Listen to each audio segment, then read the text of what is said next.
여러분 안녕하세요. 아이러브9입니다. 오늘은 정말 충격적인 이야기를 가지고 왔어요. 구독 안 하신 분들은 지금 바로 구독 버튼 꾹 눌러주시고요. 좋아요랑 알림 설정까지 부탁드립니다. 자, 여러분, 테슬라 FSD 들어보셨죠? 이게 요즘 엄청난 논란의 중심에 서 있어요. 왜냐고요? 이게 진짜 말도 안 되는 일들이 벌어지고 있거든요. 일단 이 기사를 쓴 기자분이 직접 2주 동안 테슬라 모델 3를 타고 FSD를 체험했대요. 2주 동안이요. 그것도 실리콘밸리에서요. 그런데 이게 진짜 웃기면서도 무서운 게 최근에 테슬라가 10월 7일에 FSD 버전 14.1을 출시했는데요. 이거 출시하자마자 신고가 빗발치기 시작한 거예요. 무슨 신고냐고요? 차가 정지 신호를 무시한다는 거예요. 정지 신호를. 그것도 한두 건이 아니고요. 여기서 끝이 아니에요. 중앙선을 넘도록 유도한다는 신고도 엄청 들어왔대요. 이게 말이 돼요? 자율주행이 중앙선을 넘으라고 한다니까요. 그래서 이제 미국 도로교통안전국 NHTSA라고 하는 곳에서 조사에 착수했어요. 나라에서 나섰다는 거죠. 이게 얼마나 심각한 문제인지 감이 오시죠? 자, 여기서 잠깐 배경 지식 좀 알려드릴게요. 테슬라에는 두 가지 주행보조 시스템이 있어요. 하나는 오토파일럿, 또 하나는 FSD예요. 오토파일럿은 주로 고속도로 같은 데서 쓰는 건데요. FSD는 이게 진짜 대박인 게 일반 도심에서도 사용할 수 있어요. 막 복잡한 시내 도로, 신호등 있는 곳, 사람들 왔다 갔다 하는 곳에서도 쓸 수 있다는 거죠. 근데 문제는 뭐냐? 이게 출시 초기부터 안전성 논란이 엄청났어요. 그래서 지금도 제대로 된 서비스는 미국에서만 하고 있대요. 전 세계에서 미국만요. 다른 나라들은 다 안전성 문제 때문에 허가를 안 해주는 거예요. 그래서 이 기자분이 직접 체험을 해본 거예요. 10월 15일이요. 미국 캘리포니아 센타클레라 카운티 남부에 있는 길루이라는 도시의 테슬라 매장에서 모델 3를 픽업했대요. 근데 바로 자율주행이 시작되는 게 아니래요. 왜냐하면 초기 학습 과정이 있거든요. 이게 진짜 신기한데요, 여러분. 로봇 청소기 쓰시는 분들 계시죠? 로봇 청소기가 처음에 집 안을 빙빙 돌면서 구조를 익히잖아요. 딱 그거랑 똑같대요. 차가 주변 환경을 학습하고 운전할 준비를 하는 거래요. 이걸 캘리브레이션이라고 부른대요. 그래서 한 5분쯤 운전하니까 태블릿에 알림이 뜨더래요. 이제 FSD 모드를 사용할 수 있다고요. 그래서 운전대 오른쪽에 있는 엄지손가락 위치, 거기에 스크롤 휠이라는 게 있대요. 그걸 누르니까 레벨이 자율주행이 시작된 거예요. 여기서 또 배경 지식 하나 알려드리면요. 자율주행에는 레벨이 있어요. 레벨 0부터 레벨 5까지 있는데요. 레벨 2는 부분 자율주행이에요. 운전자가 계속 주시하고 있어야 하고 언제든지 개입할 수 있어야 하는 단계죠. 완전 자율주행은 레벨 4나 레벨 5예요. 그런데 테슬라는 이름은 완전 자율주행이라고 해놓고 실제로는 레벨이라는 거예요. 이게 나중에 엄청난 논란이 돼요. 이따가 자세히 말씀드릴게요. 자, 그럼 본격적으로 체험기 들어가 볼까요? 처음에는 진짜 괜찮았대요. FSD가 캘리포니아주 도로 규정을 잘 지키더래요. 캘리포니아가 도로 규정이 까다롭기로 유명하거든요. 근데 그것도 다 잘 지키는 거예요. 예를 들면요. 스쿨버스만 주행해야 하는 바깥 차선이 있대요. 거기는 절대 침범 안 하고요. 정지 표지판 스톱 사인 있잖아요. 거기서는 완전히 멈춘대요. 그것도 그냥 멈추는 게 아니라 양쪽 카메라로 안전을 확인한 뒤에야 출발하더래요. 이 정도면 진짜 똑똑한 거 아니에요? 그런데 진짜 본격적인 테스트는 10월 22일에 시작됐어요. 이날은 센타클레라 카운티에서 남서쪽으로 쭉 내려가서 산타크루즈를 왕복하는 코스를 탔대요. 거리가 얼마냐면요. 왕복 70마일이래요. 킬로미터로 환산하면 약 102km요. 우리나라로 치면 강원도 대관령길 같은 느낌이래요. 구불구불한 산길이었대요. 여기서 진짜 중요한 포인트가 나와요. 여러분, 혹시 자율주행이면 딴짓해도 되는 거 아니냐고 생각하시는 분들 계시죠? 절대 아니래요. 고개를 돌려서 경치를 감상하려고 했대요. 그냥 잠깐만요. 근데 10초도 안 돼서 태블릿에 푸른색 경고창이 뜨면서 알림음이 울리더래요. 스티어링 휠을 잡으라고요. 더 충격적인 건요. 휴대폰을 잠시라도 잡으면요. 귀를 찌르는 알람이 울리면서 FSD 모드가 바로 해제된대요. 그리고 태블릿에 즉시 운전대를 잡으라는 문구가 뜨고요. 그날은 더 이상 FSD 기능을 못 쓴대요. 당일에요. 그날 같이 동승했던 테슬라 매장 직원 앤서니라는 분이 설명해줬대요. 이 경고를 오해받으면 그 차량에서는 FSD를 영구적으로 사용할 수 없다고요. 이거 진짜 빡빡하죠. 그럼 여기서 FSD의 기능들을 좀 더 자세히 알아볼까요? 일단 속도, 프로필이라는 게 있대요. 세 가지 모드가 있는데요. 첫 번째, 느긋한 모드, 영어로는 칠 모드래요. 이건 가장 바깥쪽 차선을 타고 천천히 주행한대요. 드라이브 즐기기 딱 좋은 모드죠. 두 번째, 일반 모드, 스탠다드 모드인데 이게 기본값이래요. 딱 평범하게 운전하는 느낌이에요. 세 번째, 서두르기 모드, 허리 모드요. 이게 문제의 그 모드예요. 이거 설정하면요, 옆 차선이 비어있을 때 거침없이 끼어들고요, 뻥 뚫린 도로에서는 규정 속도보다 약 15마일에서 20마일 정도 속도를 높인대요. 시속으로 환산하면 24km에서 32km 정도 더 빠르게 달린다는 거예요. 이게 말이 돼요? 근데 좋은 점도 있었대요. 꽉 막힌 고속도로에서 가다 서다를 반복해야 할 때요, FSD가 진짜 유용했대요. 차량이 알아서 가속 페달이랑 브레이크를 번갈아 밟아주니까 정체로 인한 피로를 확 줄일 수 있었다고 해요. 그리고 또 신기한 기능이 있는데요. 주차장으로 향하면서 앱으로 차량을 호출하면요, 차가 스스로 운전해서 운전자한테 온대요. 운전석이 빈 채로요. 이거 진짜 SF 영화 같지 않아요? 호출 버튼을 꼭 누르니까 스티어링 휠이 저절로 돌아가면서 차가 다가왔대요. 와, 이건 진짜 미래네요.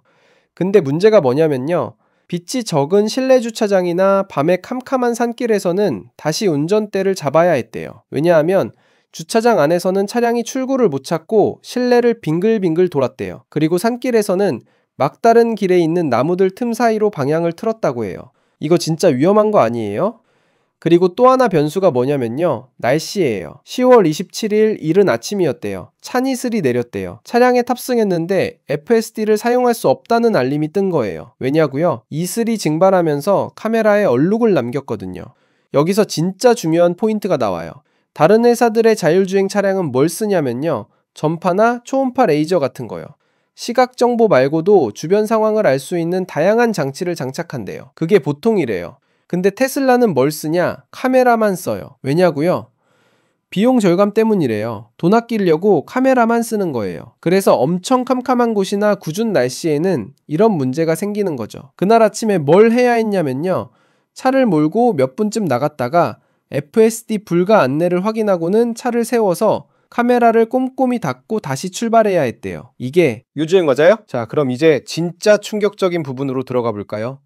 테슬라를 오래 몬 운전자들의 반응이 완전히 극과 극으로 갈린대요. 한쪽에서는 뭐라고 하냐면요, A씨라는 분이 있어요. 이분은 수년 전에 12,000달러를 주고 FSD를 구매했대요. 우리 돈으로 약 1,714만 원이요. 어마어마하죠. 근데 이분은 이렇게 말했대요. FSD가 내 목숨을 여러 번 구했기 때문에 제값을 하고도 남았다고요. 구체적으로 어떤 상황이었냐면요, 과로로 피곤해서 깜빡 졸았을 때 FSD가 경고음을 울리면서 잠을 깨워줬대요. 그리고 갑자기 차량이 끼어들 때도 안전하게 피해갔다고 해요. 이분은 FSD를 완전 예찬하는 거죠. 근데 반대쪽에서는 뭐라고 하냐? B씨라는 분이 계세요. 이분은 친구한테 이런 얘기를 들었대요. 산길을 가는데 FSD가 낭떠러지로 향했다고요. 낭떠러지로요? 그 얘기를 듣고 나서 이분은 FSD를 구독하지 않는데요. 이분이 한 말이 진짜 인상적이에요. 오로지 카메라 몇 개에 목숨을 맡길 수 있느냐고 반문했대요. 맞는 말 아니에요? 근데 더 충격적인 통계가 있어요.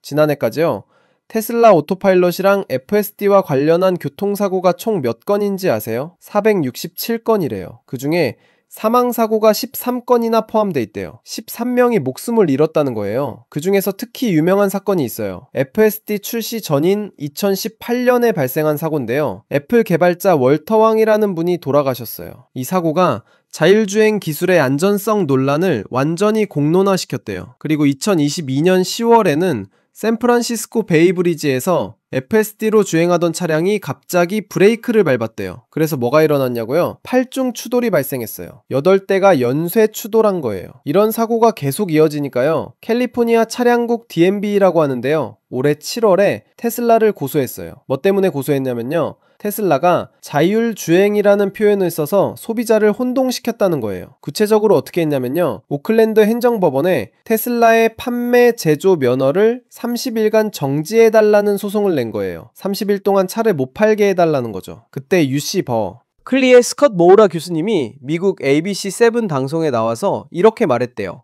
캘리포니아 법에 따르면 자율주행이라는 용어는 레벨 3부터 레벨 5에 해당하는 기술을 지칭하는데, 기술적으로 자율주행이 아닌 레벨 2에 자율주행이라는 표현을 붙인 것은 부적절하다. 완전 맞는 말이죠. 레벨 2인데 완전 자율주행이라고 이름 붙인 거예요. 이게 말이 돼요? 자, 그럼 이제 진짜 충격적인 부분으로 들어갑니다. 여러분 준비되셨죠? 서두르기 모드에서도 적신호를 무시하고 속도 위반을 했대요. 기자분이 서두르기 모드로 설정하고 귀가하는 길이었대요. 그런데요, 차량이 앞에 보이는 적색 신호를 무시하고 달렸다는 거예요. 적신호를요. 그냥 가버린 거예요. 기자분이 말하길, 만약 옆에서 녹색 신호를 받고 나오는 다른 차량이 있었다면 자칫 큰 추돌 사고가 날 뻔했다고 해요. 이거 진짜 아찔한 거 아니에요? 그리고 이 경험을 하고 나서 기자분이 뭐라고 했냐면요, FSD가 언제든지 위험한 판단을 내릴 수 있고 교통법규 위반으로 이어질 수도 있다는 걸 깨달았대요. 경각심이 들었다고 해요. 그리고 캘리포니아에서는 적색 신호 위반하면 얼마나 벌금 나오는지 아세요? 최대 $500래요. 우리 돈으로 약 71만 원이요. 그래서 며칠간 마음을 졸이며 우편함을 확인해야 했대요. 범칙금 고지서가 올까봐요. 근데 최근에 더 큰 문제가 터졌어요. 매드맥스 모드라는 게 새로 나왔거든요. 영화 이름에서 따온 건데요. 이게 서두르기 모드보다 더 빠르고 공격적인 주행을 한대요. 근데 이 매드맥스 모드로 주행하는 테슬라 차량이 규정된 제한 속도를 위반해서 과속하거나 정지 신호를 무시하는 사례가 엄청 보고됐대요. 그래서 미국 도로교통안전국 NHTSA가 조사에 착수한 거예요. 근데 문제는 매드맥스 모드만이 아니었다는 거예요. 기자분이 직접 경험했잖아요. 서두르기 모드에서도 적신호를 무시했다는 거죠. X, 옛날 트위터죠. 거기에 사용자들의 후기가 막 올라와 있대요. 한 이용자는 매드맥스 모드가 규정 속도보다 25km를 초과했다면서 위험하고 결함 있는 소프트웨어가 목숨을 위험에 빠뜨렸다고 적었어요. 다른 이용자도 불만을 터뜨렸는데요. 규정 속도가 시속 65마일인 공사 구간에서 FSD가 85마일까지 속도를 높였다는 거예요. 시속 65마일이면 약 104km인데 85마일이면 약 137km예요. 30km 이상 거속한 거죠. 자, 그럼 전문가는 이걸 어떻게 보고 있을까요? 샤이르는 자동차, 항공모함, 로켓 등의 자율주행 기술을 서비스하는 스타트업에서 기술 책임자로 일하는 분이에요. 이분이 뭐라고 했냐면요, 자율주행 기능을 도입하는 고객사들은 카메라와 레이더, 라이더 등 여러 센서를 조합해서 안전성과 신뢰도를 높인다고 했어요. 그런데 테슬라는 대부분의 운전 상황에서는 안전하지만 까다롭고 복잡한 운전 상황에서는 위험할 수 있다고 지적했대요. 그리고 신호등 무시 같은 결함에 대해서는 이렇게 말했어요. 신호등을 인식하는 데에는 색상을 그대로 인식할 수 있는 카메라가 가장 좋은 센서이기 때문에 센서가 아닌 알고리즘의 문제로 보인다. 여러분, 이게 무슨 뜻이냐면요, 하드웨어 문제가 아니라 소프트웨어 문제라는 거예요. 카메라는 멀쩡한데 그걸 판단하는 프로그램에 문제가 있다는 거죠. 자, 그럼 우리나라에서는 언제쯤 FSD를 쓸 수 있을까요? 아직 못 써요. 미국에서는 여러 사례가 축적되면서 자율주행 기술이 발전하고 있는데 한국에서는 아직 FSD를 쓸 수 없대요. 더 황당한 건요, 일부 소비자들이 900만 원이 넘는 비용을 지불했대요. 900만 원 이상을요. 근데 국내 자율주행 관련 법규에 막혀서 정작 레벨 2의 핵심 기능이 작동하지 않는다고 들만을 터뜨리고 있대요. 이게 말이 돼요? 900만 원 넘게 주고 샀는데 작동을 안 한다니까요. 한국에서 FSD 도입이 어려운 이유가 뭐냐면요, 국가 안보랑 개인정보 보호 때문이래요. 우리나라는 지도 데이터랑 영상 데이터의 해외 반출을 제한하고 있거든요. 근데 테슬라 FSD는 어떻게 작동하냐면요, 차량이 주행하면서 수집한 데이터를 본사 서버에 보내서 학습을 시키는 거래요. 그래서 기능을 계속 고도화시키는 건데 우리나라는 그 데이터를 해외로 못 보내니까 FSD를 쓸 수가 없는 거예요. 자, 여러분, 오늘 테슬라 FSD 체험기에 대해서 엄청 자세하게 알아봤는데요. 정리해볼까요? 테슬라 FSD는 분명히 편리한 기능이에요. 정체 구간에서 피로를 덜어주고 차량 호출 기능 같은 건 정말 미래적이죠. 근데 안전성 문제는 여전히 심각해요. 적신호를 무시하고 과속을 하고 어두운 곳이나 날씨가 나쁠 때는 제대로 작동하지 않고 카메라만 사용해서 한계가 명확하고 심지어 낭떠러지로 향했다는 증언도 있어요. 그리고 레벨 2인데 완전 자율주행이라는 이름을 붙여서 소비자를 혼동시킨다는 비판도 받고 있고요. 실제로 467건의 사고에 13명의 사망자가 발생했어요. 미국에서는 지금 NHTSA가 조사하고 있고 캘리포니아 DMV는 테슬라를 고소까지 했어요. 전문가들은 센서를 더 다양하게 써야 한다고 지적하고 있고요. 우리나라에서는 아직 쓸 수 없는데 데이터 해외 반출 문제 때문이래요. 900만 원 넘게 주고 산 사람들도 제대로 못 쓰고 있고요. 여러분은 어떻게 생각하세요? 테슬라 FSD 편리함을 택할 건가요? 아니면 안전을 택할 건가요? 댓글로 의견 남겨주세요. 오늘 영상 재밌게 보셨다면 좋아요 버튼 꾹 눌러주시고요. 구독과 알림 설정도 부탁드려요. 아이러브9는 앞으로도 이렇게 흥미로운 기술 소식을 계속 가져올게요. 다음 영상에서 만나요. 안녕.